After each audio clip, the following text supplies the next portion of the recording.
Čau, jak se máte? Dnes mám pro vás další vtipy. To se z toho pozvedete!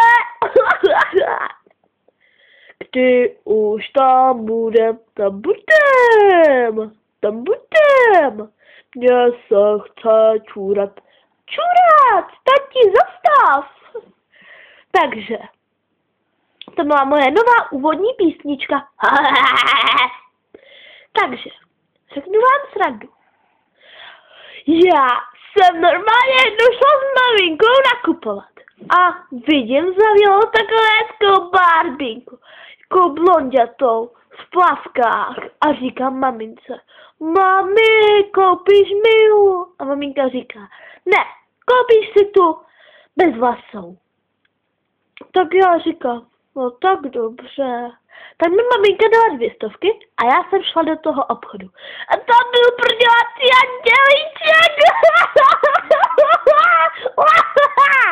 No a já mu říkal, dar, chtěla bych si koupit jednu blondětou barbínu. A on říká, no tak dobře. A já jdu domů a vidím maminku a ona říká, jak to, že nemáš tu bezvlasou? A já říkám, to bezvlasá byla hnusná. Vypadala jako na prdel! Hihi, haha, huhu.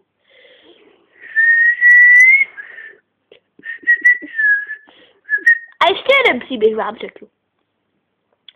Jsem se jednou dívala na televizi a tam byl comeback. A tam ten ozák žral ty kytky! A já si říkal, ten ozák vypadá jak s dlouhýma vlasama. Jako nějaký plátý andělíček.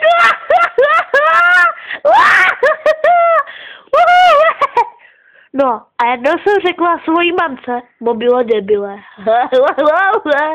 Tak čau.